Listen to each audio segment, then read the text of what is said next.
Galloping Foxley by Roald Dahl. 5 days a week for 36 years I have travelled the 8:12 train to the city. It is never unduly crowded, and it takes me right into Cannon Street Station, only an 11.5-minute walk from the door of my office in Austin Friars. I have always liked the process of commuting. Every phase of the little journey is a pleasure to me. There is a regularity about it that is agreeable and comforting to a person of habit, and in addition, it serves as a sort of slipway along which I am gently but firmly launched into the waters of daily business routine. Ours is a smallish country station, and only 19 or 20 people gather there to catch the 8:12. We are a group that rarely changes, and when occasionally a new face appears on the platform, it causes a certain disclamatory, protestant ripple, like a new bird in a cage of canaries. But normally, when I arrive in the morning with my usual 4 minutes to spare, there they all are, these good, solid, steadfast people, standing in their right places with their right umbrellas and hats and ties and faces and their newspapers under their arms, as unchanged and unchangeable through the years as the furniture in my own living room. I like that. I like also my corner seat by the window and reading the Times to the noise and motion of the train. This part of it lasts 32 minutes, and it seems to soothe both my brain and my fretful old body like a good long massage. Believe me, there's nothing like routine and regularity for preserving one's peace of mind. I have now made this morning journey nearly 10,000 times in all, and I enjoy it more and more every day. Also, irrelevant but interesting, I have become a sort of clock. I can tell at once if we are running 2, 3, or 4 minutes late, and I never have to look up to know which station we are stopped at. The walk at the other end from Cannon Street to my office is neither too long nor too short. A healthy little perambulation along streets crowded with fellow commuters, all proceeding to their places of work on the same orderly schedule as myself. It gives me a sense of assurance to be moving among these dependable, dignified people who stick to their jobs and don't go gadding about all over the world. Their lives, like my own, are regulated nicely by the minute hand of an accurate watch, and very often our paths cross at the same times and places on the street each day. For example, as I turn the corner into St. Swithin's Lane, I invariably come head-on with a genteel middle-aged lady who wears silver pince-nez and carries a black briefcase in her hand, a first-rate accountant, I should say, or possibly an executive in the textile industry. When I cross over Threadneedle Street by the traffic lights, 9 times out of 10 I pass a gentleman who wears a different garden flower in his buttonhole each day. He dresses in black trousers and grey spats, and is clearly a punctual and meticulous person, probably a banker, or perhaps a solicitor like myself. And several times in the last 25 years, as we have hurried past one another across the street, our eyes have met in a fleeting glance of mutual approval and respect. At least half the faces I pass on this little walk are now familiar to me. And good faces they are too, my kind of faces, my kind of people, sound, sedulous, business-like folk, with none of that restlessness and glittering eye about them that you see in all these so-called clever types who want to tip the world upside down with their labour governments and socialized medicines and all the rest of it. So you can see that I am, in every sense of the words, a contented commuter.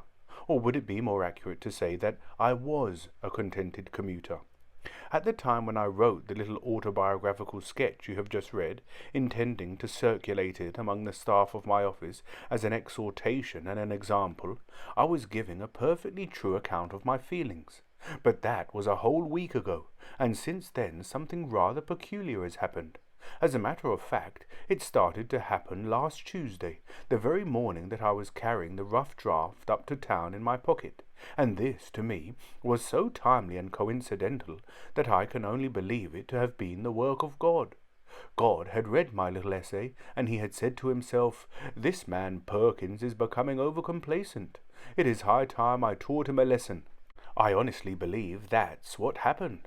As I say, It was last Tuesday, the Tuesday after Easter, a warm yellow spring morning, and I was striding onto the platform of our small country station with the Times tucked under my arm and the draft of the Contented Commuter in my pocket, when I immediately became aware that something was wrong. I could actually feel that curious little ripple of protest running along the ranks of my fellow commuters. I stopped and glanced around. The stranger was standing plumb in the middle of the platform, feet apart and arms folded, looking for all the world as though he owned the whole place. He was a biggish, thick-set man, and even from behind he somehow managed to convey a powerful impression of arrogance and oil. Very definitely he was not one of us. He carried a cane instead of an umbrella. His shoes were brown instead of black.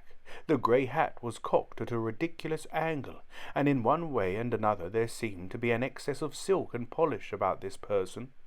More than this I did not care to observe.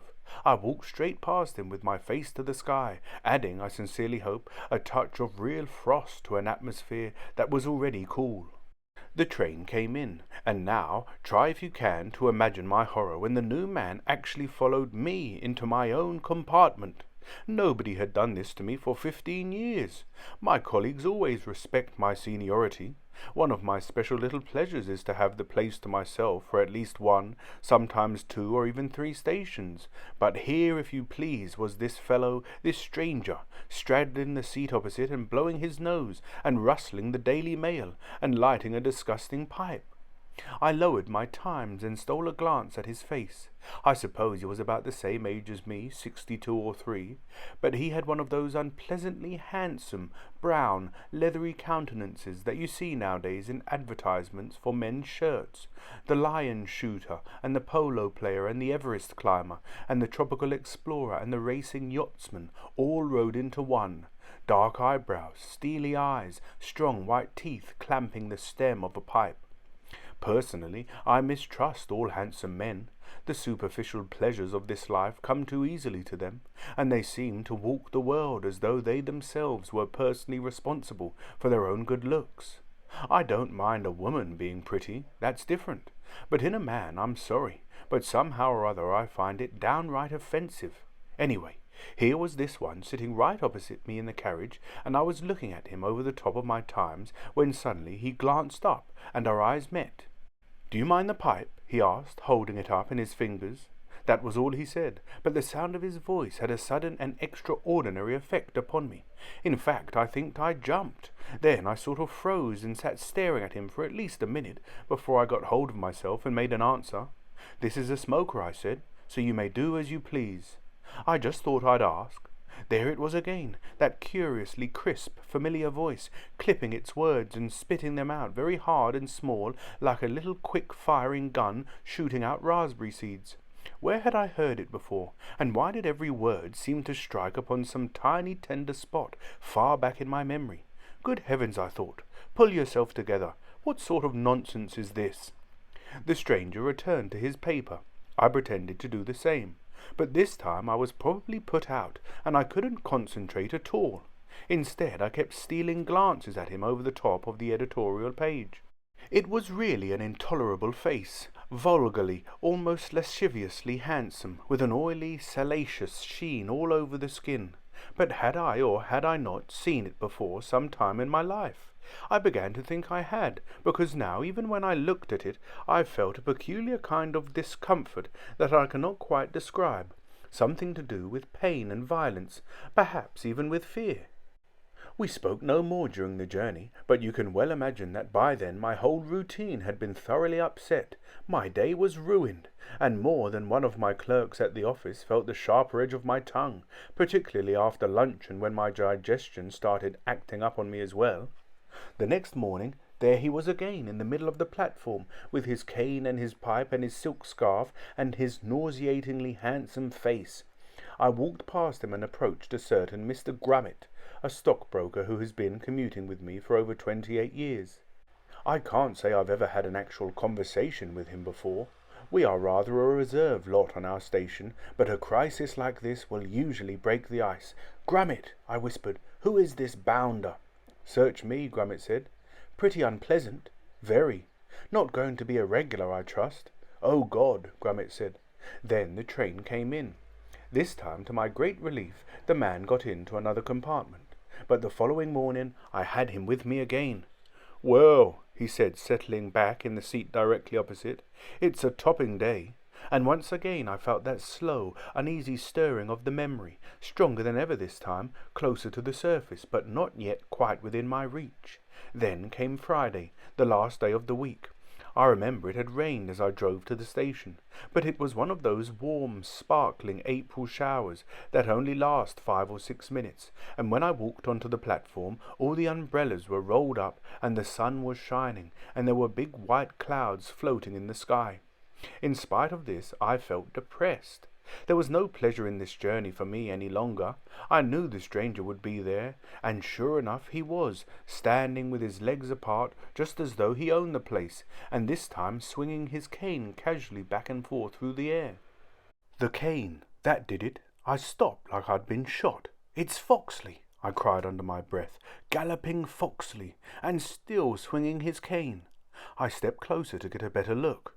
I tell you, I've never had such a shock in all my life. It was Foxley all right, Bruce Foxley, or Galloping Foxley as we used to call him, and the last time I'd seen him, let me see, it was at school, and I was no more than 12 or 13 years old. At that point the train came in, and heaven help me if he didn't get into my compartment once again. He put his hat and cane up on the rack, then turned and sat down and began lighting his pipe. He glanced up at me through the smoke with those rather small, cold eyes, and he said, "Ripping day, isn't it? Just like summer." There was no mistaking the voice now. It hadn't changed at all, except that the things I had been used to hearing it say were different. "All right, Perkins," it used to say. "All right, you nasty little boy. I'm about to beat you again." How long ago was that? It must be nearly 50 years. Extraordinary, though, how little the features had altered. Still the same arrogant tilt of the chin, the flaring nostrils, the contemptuous staring eyes that were too small and a shade too close together for comfort. Still the same habit of thrusting his face forward at you, impinging on you, pushing you into a corner, and even the hair I could remember, coarse and slightly wavy, with just a trace of oil all over it, like a well-tossed salad. He used to keep a bottle of green hair mixture on the side table in his study. When you have to dust the room, you get to know and to hate all the objects in it, and this bottle had the royal coat of arms on the label, and the name of a shop in Bond Street, and under that in small print it said, "By appointment, hairdressers to His Majesty King Edward the Seventh." I can remember that particularly, because it seems so funny that a shop should want to boast about being hairdresser to someone who was practically bald, even a monarch. And now I watched Foxley settle back in his seat and begin reading the paper. It was a curious sensation, sitting only a yard away from this man who 50 years before had made me so miserable that I had once contemplated suicide. He hadn't recognized me. There wasn't much danger of that because of my moustache. I felt fairly sure I was safe and could sit there and watch him all I wanted. Looking back on it, there seems little doubt that I suffered very badly at the hands of Bruce Foxley my first year in school, and strangely enough, the unwitting cause of it all was my father. I was 12 and a half when I first went off to this fine old public school. That was, let me see, in 1907. My father, who wore a silk topper and morning coat, escorted me to the station, and I can remember how we were standing on the platform among piles of wooden tuck-boxes and trunks and what seemed like thousands of very large boys milling about and talking and shouting at one another, when suddenly somebody who was wanting to get by us gave my father a great push from behind and nearly knocked him off his feet. My father, who was a small, courteous, dignified person, turned around with surprising speed and seized the culprit by the wrist. "Don't they teach you better manners than that at this school, young man?" he said. The boy, at least a head taller than my father, looked down at him with a cold, arrogant, laughing glare, and said nothing. "It seems to me," my father said, staring back at him, "that an apology would be in order." The boy just kept on looking down his nose at my father with this funny little arrogant smile at the corners of his mouth, and his chin kept coming further and further out. "You strike me as being an impudent and ill-mannered boy," my father went on, "and I can only pray that you are an exception in your school. I would not wish for any son of mine to pick up such habits." At this point the big boy inclined his head slightly in my direction, and a pair of small, cold, rather close together eyes looked down into mine. I was not particularly frightened at the time. I knew nothing about the power of senior boys over junior boys at public schools, and I can remember that I looked straight back at him in support of my father, whom I adored and respected. When my father started to say something more, the boy simply turned away and sauntered slowly down the platform into the crowd. Bruce Foxley never forgot this episode, and of course the really unlucky thing about it for me was that when I arrived at school I found myself in the same house as him. Even worse than that, I was in his study. He was doing his last year, and he was a prefect, a boaza we called it, and as such he was officially permitted to beat any of the fags in the house. But being in his study, I automatically became his own particular personal slave. I was his valet and cook and maid and errand boy, and it was my duty to see that he never lifted a finger for himself unless absolutely necessary. In no society that I know of in the world is a servant imposed upon to the extent that we wretched little fags were imposed upon by the boazers at school. In frosty or snowy weather I even had to sit on the seat of the lavatory, which was in an unheated outhouse, every morning after breakfast to warm it before Foxley came along. I could remember how he used to saunter across the room in his loose-jointed, elegant way, and if a chair were in his path, he would knock it aside and I would have to run over and pick it up. He wore silk shirts and always had a silk handkerchief tucked up his sleeve, and his shoes were made by someone called Lob, who also had a royal crest. They were pointed shoes, and it was my duty to rub the leather with a bone for 15 minutes each day to make it shine. But the worst memories of all had to do with the changing room. I could see myself now, a small pale shrimp of a boy standing just inside the door of this huge room in my pyjamas and bedroom slippers and brown camel hair dressing gown. A single electric light bulb was hanging on a flex from the ceiling, and all around the walls the black and yellow football shirts with their sweaty smell filling the room, and the voice, the clipped, pip-spitting voice was saying, "So which is it to be this time, 6 with the dressing gown on, or 4 with it off?" I could never bring myself to answer this question. I would simply stand there staring down at the dirty floor planks, dizzy with fear and unable to think of anything except that this other larger boy would soon start smashing away at me with his long, thin, white stick, slowly, scientifically, skillfully, legally, and with apparent relish, and I would bleed. 5 hours earlier I had failed to get the fire to light in his study. I had spent my pocket money on a box of special firelighters, and I had held a newspaper across the chimney opening to make a draught, and I had knelt down in front of it and blown my guts out into the bottom of the grate, but the coals would not burn. "If you're too obstinate to answer," the voice was saying, "then I'll have to decide for you." I wanted desperately to answer, because I knew which one I had to choose. It's the first thing you learn when you arrive. Always keep the dressing gown on and take the extra strokes, otherwise you're almost certain to get cut. Even 3 with it on is better than 1 with it off.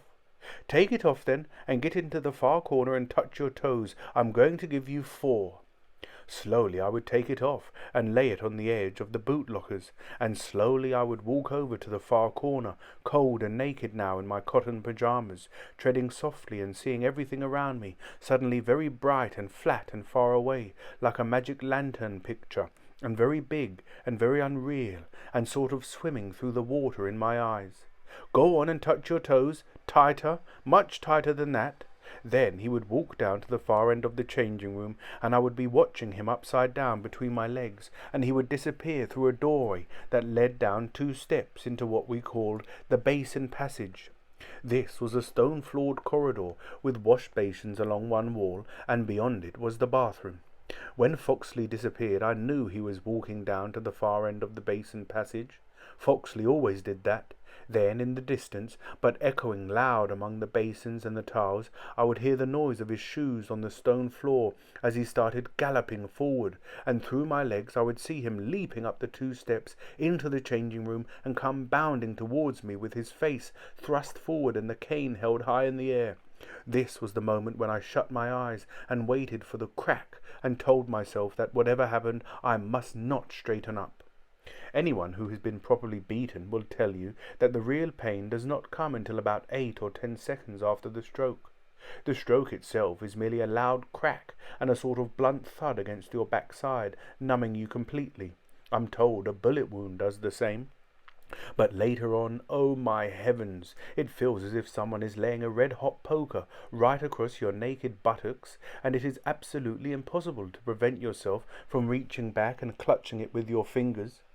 Foxley knew all about this time lag, and the slow walk back over a distance that must altogether have been 15 yards gave each stroke plenty of time to reach the peak of its pain before the next one was delivered. On the fourth stroke I would invariably straighten up. I couldn't help it. It was an automatic defense reaction from a body that had had as much as it could stand. "You flinched," Foxley would say. "That doesn't count. Go on, down you get." The next time I would remember to grip my ankles. Afterwards he would watch me as I walked over, very stiff now and holding my backside to put on my dressing gown, but I would always try to keep turned away from him so he couldn't see my face, and when I went out it would be, "Hey you, come back." I was in the passage then, and I would stop and turn and stand in the doorway waiting. "Come here, come on, come back here now. Haven't you forgotten something?" All I could think of at that moment was the excruciating burning pain in my behind.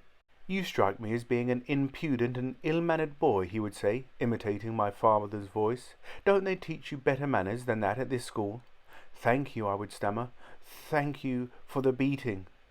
And then back up the dark stairs to the dormitory, and it became much better then, because it was all over and the pain was going, and the others were clustering round and treating me with a certain rough sympathy born of having gone through the same thing themselves many times. "Hey Perkins, let's have a look. How many did you get?" "5, wasn't it? We heard them easily from here." "Come on, man, let's see the marks." I would take down my pyjamas and stand there while this group of experts solemnly examined the damage. "Rather far apart, aren't they? Not quite up to Foxley's usual standard. 2 of them are close, actually touching. Look, those 2 are beauties. That low one was a rotten shot. Did he go right down the basin passage to start his run? You got an extra one for flinching, didn't you? By golly, old Foxley's really got it in for you, Perkins. Bleeding a bit too. Better wash it, you know." Then the door would open, and Foxley would be there, and everyone would scatter and pretend to be doing his teeth or saying his prayers, while I was left standing in the centre of the room with my pants down. "What's going on here?" Foxley would say, taking a quick look at his own handiwork. "You, Perkins, put your pyjamas on properly and get into bed." And that was the end of a day. Through the week I never had a moment of time to myself.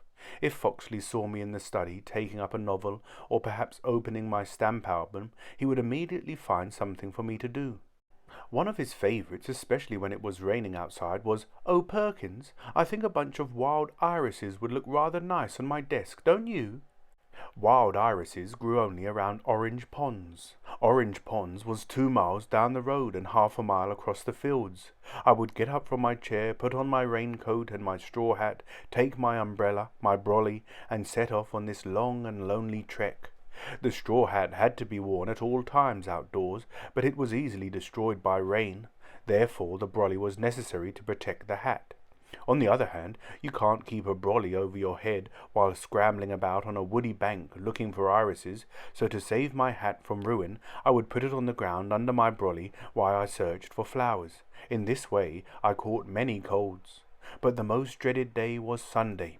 Sunday was for cleaning the study, and how well I can remember the terror of those mornings, the frantic dusting and scrubbing, and then the waiting for Foxley to come in to inspect. "Finished?" he would ask. I think so." Then he would stroll over to the drawer of his desk and take out a single white glove, fitting it slowly onto his right hand, pushing each finger well home, and I would stand there watching and trembling as he moved around the room, running his white gloved forefinger along the picture tops, the skirting, the shelves, the window sills, the lampshades. I never took my eyes off that finger. For me it was an instrument of doom. Nearly always it managed to discover some tiny crack that I had overlooked, or perhaps hadn't even thought about, and when this happened, Foxley would turn slowly around, smiling that dangerous little smile that wasn't a smile, holding up the white finger so that I should see for myself the thin smudge of dust that lay along the side of it. Well, he would say, so you're a lazy little boy, aren't you? No answer. Aren't you? I thought I'd dusted it all. Are you or are you not a nasty, lazy little boy? Yes. But your father wouldn't want you to grow up like that, would he? Your father is very particular about manners, is he not? No answer. I asked you, is your father particular about manners? Perhaps, yes. Therefore, I will be doing him a favor if I punish you, won't I? I don't know. Won't I? Yes. We will meet later then, after prayers, in the changing room. The rest of the day would be spent in an agony of waiting for the evening to come. Oh my goodness, how it was all coming back to me now. Sunday was also letter-writing time. Dear Mummy and Daddy, thank you very much for your letter. I hope you are both well. I am, except I've got a cold because I got caught in the rain, but it will soon be over. Yesterday we played Shrewsbury and beat them 4-2. I watched, and Foxley, who you know is the head of our house, scored one of our goals. Thank you very much for the cake. With love, from William. I usually went to the lavatory to write my letter, or to the boot hole, or the bathroom, any place out of Foxley's way. But I had to watch the time. Tea was at 4:30, and Foxley's toast had to be ready. Every day I had to make toast for Foxley, and on weekdays there were no fires allowed in the studies, so all the fags, each making toast for his own study holder, would have to crowd around the one small fire in the library, jockeying for position with his toasting fork. Under these conditions, I still had to see that Foxley's toast was 1. Very crisp, 2. Not burned at all, 3. Hot and ready exactly on time. To fail in any one of these requirements was a beatable offence. Hey you, what's this? It's toast. Is this really your idea of toast? Well, you're too idle to make it right, aren't you? I tried to make it.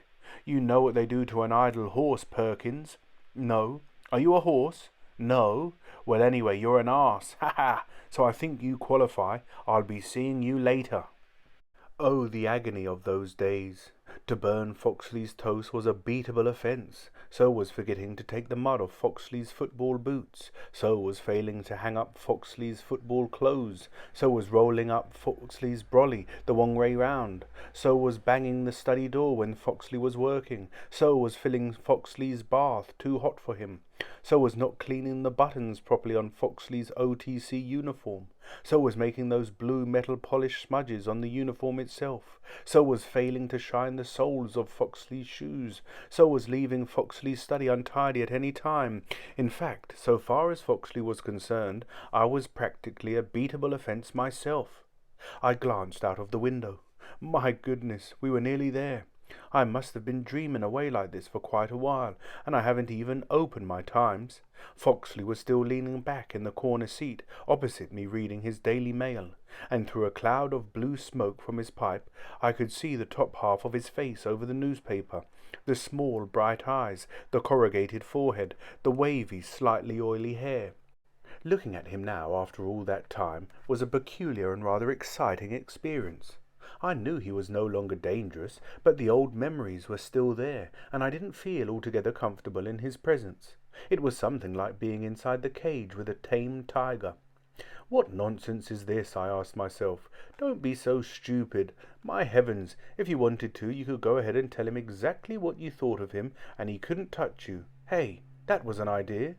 Except that, well, after all, was it worth it? I was too old for that sort of thing now, and I wasn't sure that I really felt much anger towards him anyway. So what should I do? I couldn't sit there staring at him like an idiot.